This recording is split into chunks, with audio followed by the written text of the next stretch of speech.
ਗੁਰਬਾਣੀ ਦੇ ਅਨੁਸਾਰ ਹਰ ਉਹ ਪਲ, ਉਹ ਸਮਾਂ, ਉਹ ਘੜੀ ਪਵਿੱਤਰ ਹੈ, ਸੁਹਾਵਣੀ ਹੈ, ਜਿਹੜੀ ਗੁਰੂ ਮਹਿਮਾ ਦੇ ਵਿੱਚ ਜਾਂ ਅਕਾਲ ਪੁਰਖ ਦੀ, ਸੱਚੇ ਪਾਤਸ਼ਾਹ ਦੀ ਉਸਤਤ ਦੇ ਵਿੱਚ ਜਦੋਂ ਸਾਡਾ ਮਨ ਜੁੜਦਾ ਹੈ। ਜੀਵਨ ਦੇ ਵਿੱਚ ਕੁਝ ਖਾਸ ਪਲ ਵੀ ਆਉਂਦੇ ਨੇ ਜਿਨ੍ਹਾਂ ਨੂੰ ਅਸੀਂ ਆਪਣੇ ਪੱਧਰ 'ਤੇ ਸੈਲੀਬ੍ਰੇਟ ਕਰਦੇ ਹਾਂ।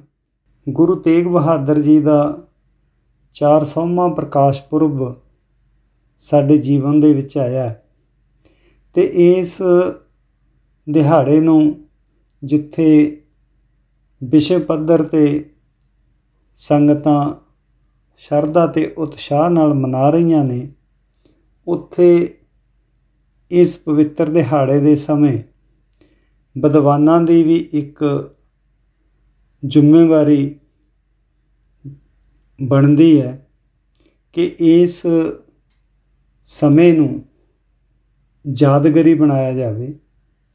ਯਾਦਗਾਰੀ ਇਸ ਕਰਕੇ ਕਿ ਹਰ ਇਨਸਾਨ ਨੇ ਆਪੋ ਆਪਣੀ ਜ਼ਿੰਮੇਵਾਰੀ ਨਿਭਾਉਣੀ ਹੈ ਅਤੇ ਵਿਦਵਾਨਾਂ ਦੀ, ਖੋਜੀਆਂ ਦੀ ਗੁਰੂ ਤੇਗ ਬਹਾਦਰ ਸਾਹਿਬ ਪ੍ਰਤੀ ਕੀ ਜ਼ਿੰਮੇਵਾਰੀ ਬਣਦੀ ਹੈ, ਇਹਦੇ ਨਾਲ ਸੰਬੰਧਿਤ ਆਪਾਂ ਅੱਜ ਦੇ ਇਸ ਲੈਕਚਰ ਦੇ ਵਿੱਚ ਕੁਝ ਨੁਕਤੇ ਤੁਹਾਡੇ ਨਾਲ ਸਾਂਝੇ ਕਰਾਂਗੇ। ਜਿਵੇਂ ਤੁਸੀਂ ਜਾਣਦੇ ਹੋ ਕਿ ਅੱਜ ਤੋਂ ਤਕਰੀਬਨ 45 ਵਰ੍ਹੇ ਪਹਿਲਾਂ 1975 ਵਿੱਚ ਗੁਰੂ ਤੇਗ ਬਹਾਦਰ ਸਾਹਿਬ ਜੀ ਦੀ ਸ਼ਹਾਦਤ ਦੇ 300ਵੇਂ ਵਰ੍ਹੇ ਨੂੰ ਮੁਲਕ ਭਰ ਵਿੱਚ ਬਹੁਤ ਵੱਡੀ ਪੱਧਰ 'ਤੇ ਮਨਾਇਆ ਗਿਆ ਸੀ।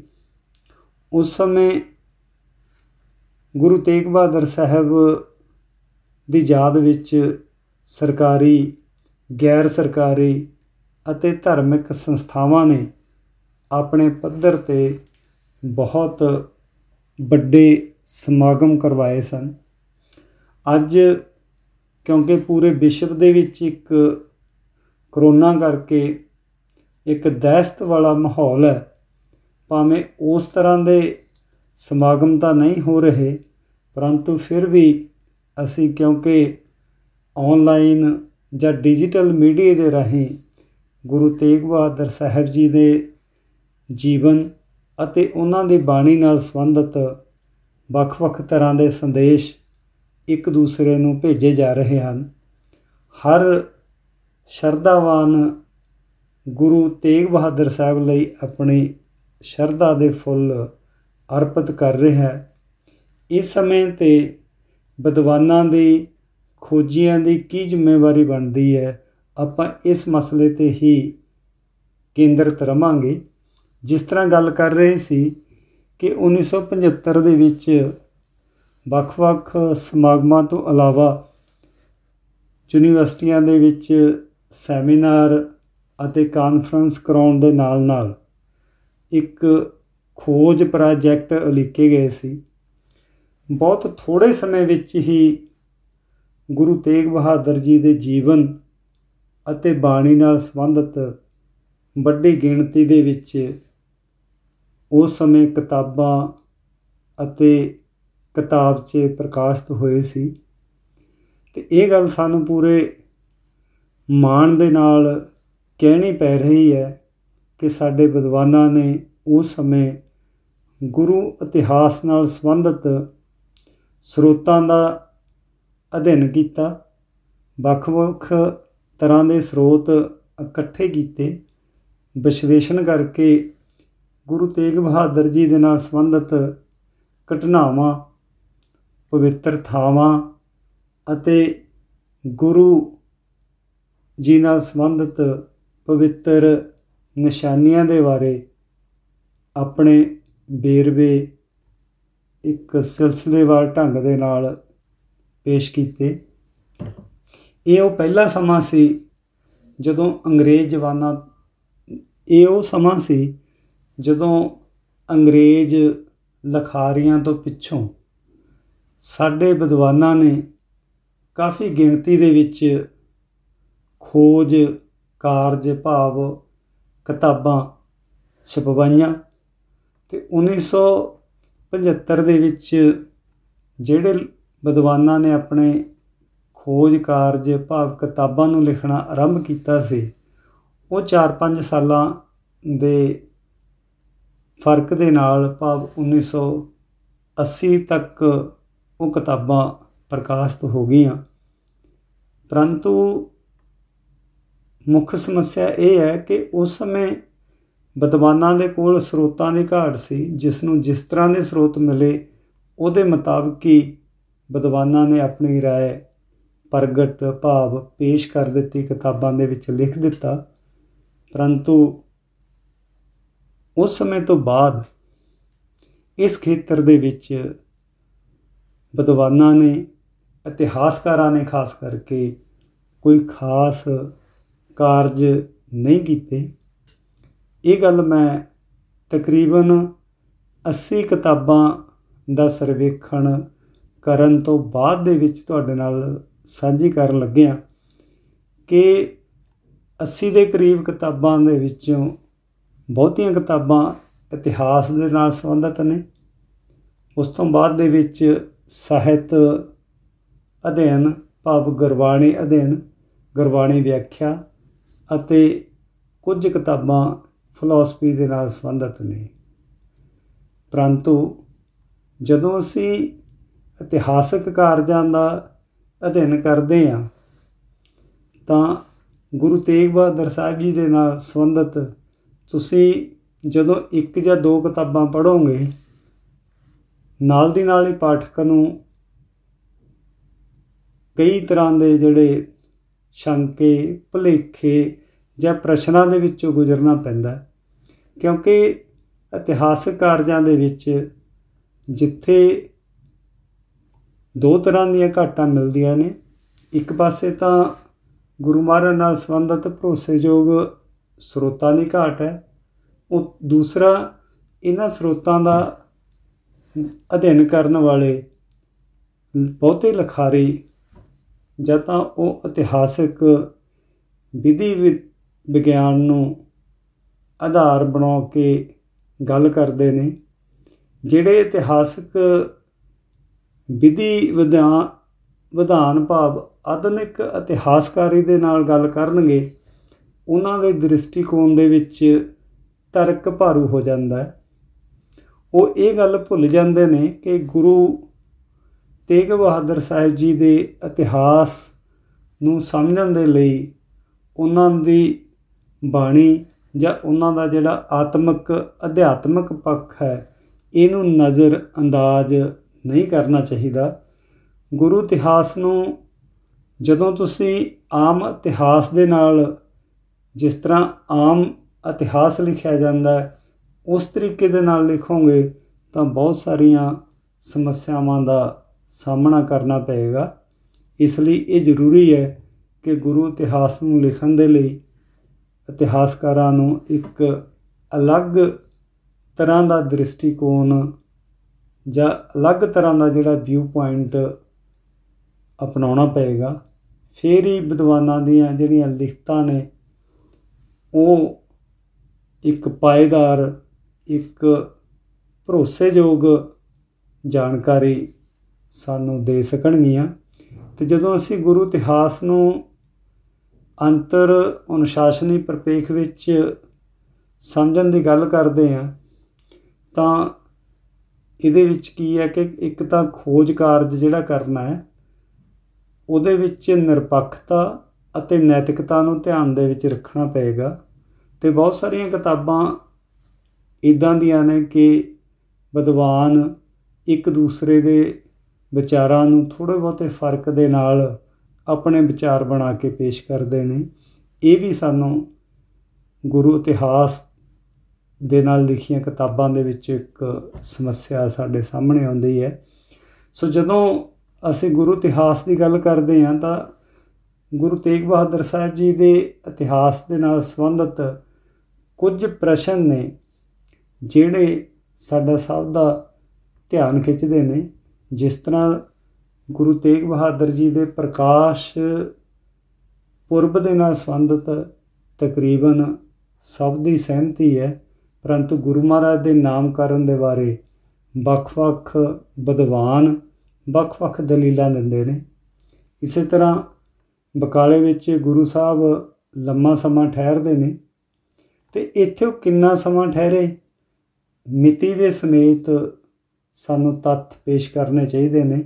ਜਾਂ ਫਿਰ ਜਦੋਂ ਗੁਰੂ ਮਹਾਰਾਜ ਬਕਾਲੇ ਪਹੁੰਚਦੇ ਨੇ ਤਾਂ ਉਹ ਕਿਸ ਪਰਿਵਾਰ ਦੇ ਵਿੱਚ ਰਹੇ, ਇਹਦੇ ਨਾਲ ਸੰਬੰਧਿਤ ਵੀ ਵਿਦਵਾਨਾਂ ਨੂੰ ਇੱਕ ਰਾਏ ਬਣਾਉਣੀ ਚਾਹੀਦੀ ਹੈ। ਅਗਲੀ ਮਹੱਤਵਪੂਰਨ ਗੱਲ ਇਹ ਕਿ ਬਕਾਲੇ ਰਹਿੰਦੇ ਹੋਏ ਗੁਰੂ ਮਹਾਰਾਜ ਦੀਆਂ ਜਿਹੜੀਆਂ ਗਤੀਵਿਧੀਆਂ, ਗੁਰੂ ਮਹਾਰਾਜ ਦਾ ਜੀਵਨ ਕਿਸ ਤਰ੍ਹਾਂ ਦਾ ਸੀ, ਇਹਦੇ ਬਾਰੇ ਸਾਨੂੰ ਕੇਵਲ ਇਸ ਤਰ੍ਹਾਂ ਦੀ ਜਾਣਕਾਰੀ ਮਿਲਦੀ ਹੈ ਕਿ ਗੁਰੂ ਮਹਾਰਾਜ ਇਕਾਂਤ ਵਿੱਚ ਰਹਿੰਦੇ ਸੀ, ਉਹਨਾਂ ਦਾ ਜੀਵਨ ਵੈਰਾਗਮਈ ਸੀ। ਇੰਨੀ ਕੁ ਗੱਲ ਦੇ ਨਾਲ ਅਸੀਂ ਉਹ ਲੰਮੇ ਸਮੇਂ ਦਾ ਵਿਸ਼ਲੇਸ਼ਣ ਨਹੀਂ ਕਰ ਸਕਦੇ।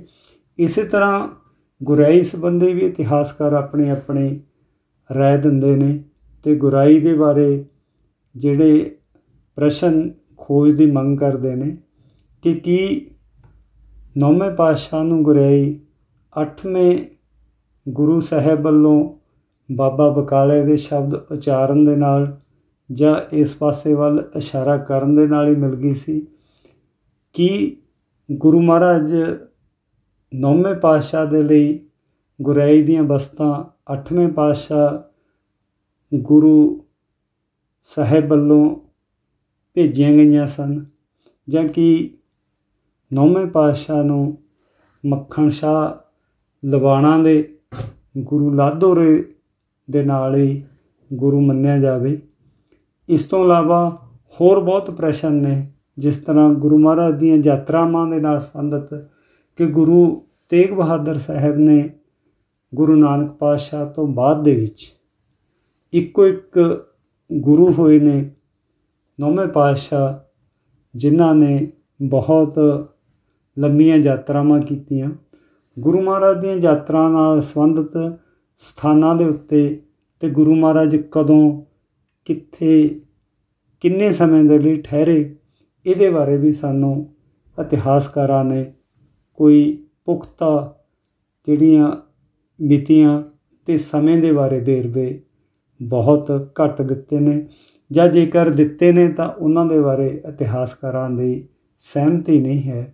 ਇਸੇ ਤਰ੍ਹਾਂ ਗੁਰੂ ਮਹਾਰਾਜ ਦੀ ਸ਼ਹਾਦਤ ਦੇ ਨਾਲ ਸੰਬੰਧਿਤ ਕਿ ਗੁਰੂ ਮਹਾਰਾਜ ਦੀ ਗ੍ਰਿਫਤਾਰੀ ਕਿੱਥੋਂ ਹੋਈ ਸੀ, ਇਤਿਹਾਸਕਾਰਾਂ ਦੀਆਂ ਲਿਖਤਾਂ ਦੇ ਵਿੱਚ ਵੱਖ-ਵੱਖ ਵੇਰਵਿਆਂ ਨੂੰ ਪੜ੍ਹ ਕੇ ਜਿਹੜਾ ਪਾਠਕ ਹੈ ਉਹਨੂੰ ਕਈ ਭੁਲੇਖਿਆਂ ਦਾ ਸਾਹਮਣਾ ਕਰਨਾ ਪੈਂਦਾ। ਇਸ ਤਰ੍ਹਾਂ ਗੁਰੂ ਮਹਾਰਾਜ ਦੀ ਸ਼ਹਾਦਤ ਦੇ ਨਾਲ ਸੰਬੰਧਿਤ ਜਿਹੜੇ ਪ੍ਰਸ਼ਨ ਨੇ ਉਹ ਵੀ ਹੋਰ ਖੋਜ ਦੀ ਮੰਗ ਕਰਦੇ ਨੇ।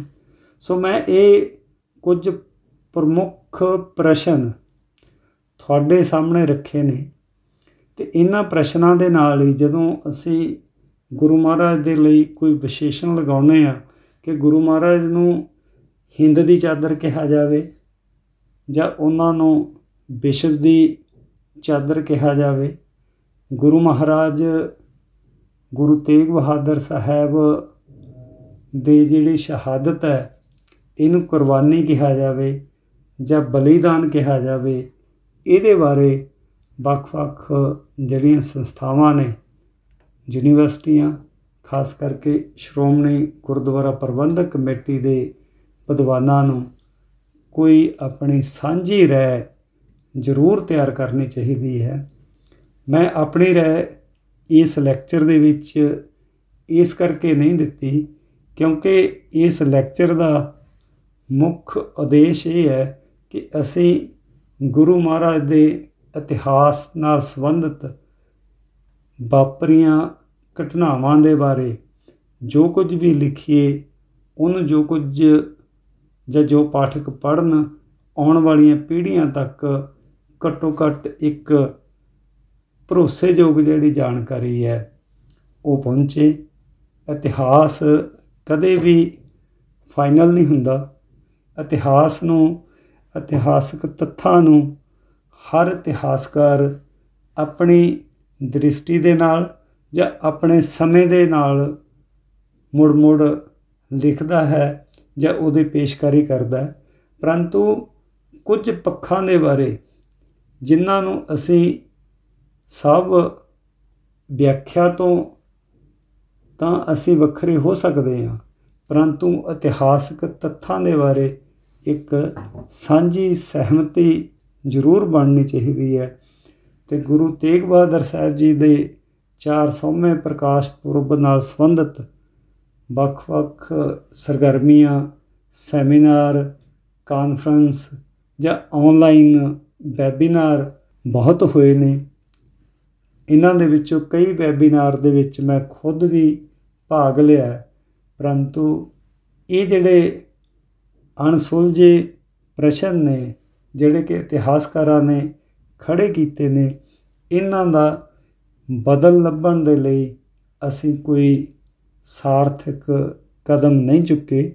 ਇਸੇ ਤਰ੍ਹਾਂ ਦੂਸਰਾ ਮਸਲਾ ਗੁਰਬਾਣੀ ਵਿਆਖਿਆ ਦੇ ਨਾਲ ਸੰਬੰਧਿਤ ਹੈ ਕਿ ਗੁਰੂ ਮਹਾਰਾਜ ਦੀ ਬਾਣੀ ਨੂੰ ਕੀ ਕਿਸੇ ਇਤਿਹਾਸਕ ਪ੍ਰਸੰਗ ਦੇ ਵਿੱਚ ਸਮਝਣਾ ਜਾਂ ਉਹਨਾਂ ਨੂੰ ਦੀ ਬਾਣੀ ਨੂੰ, ਜਿਸ ਤਰ੍ਹਾਂ ਅਸੀਂ ਕਹਿੰਦੇ ਕਿ ਧੁਰਕੀ ਬਾਣੀ ਦੇ ਵਿਧੀ ਵਿਧਾਨਾਂ ਦੇ ਨਾਲ ਸਮਝਣਾ, ਇੱਕ ਵੱਖਰੇ ਲੈਕਚਰ ਦਾ ਵਿਸ਼ਾ ਹੈ। ਇਹਦੇ ਬਾਰੇ ਕਦੇ ਆਪਾਂ ਫੇਰ ਗੱਲ ਕਰਾਂਗੇ। ਅੱਜ ਅਸੀਂ ਕੇਵਲ ਇਤਿਹਾਸਕ ਪੱਖ ਦੇ ਕੁਝ ਮਹੱਤਵਪੂਰਨ ਮਸਲਿਆਂ ਦੇ ਬਾਰੇ ਗੱਲ ਕੀਤੀ ਹੈ। ਇਹਨਾਂ ਮਸਲਿਆਂ ਦੇ ਬਾਰੇ ਤੁਸੀਂ ਆਪਣੀ ਰਾਏ ਹੇਠਾਂ ਕਮੈਂਟ ਬਾਕਸ ਦੇ ਵਿੱਚ ਲਿਖ ਸਕਦੇ ਹੋ, ਔਰ ਤੁਸੀਂ ਇਹ ਗੱਲ ਧਿਆਨ ਦੇ ਨਾਲ ਸੁਣੀ। ਮੈਂ ਅਖੀਰ ਦੇ ਵਿੱਚ ਤੁਹਾਡਾ ਸਭ ਦਾ ਧੰਨਵਾਦ ਕਰਦਾ ਹਾਂ ਜੀ।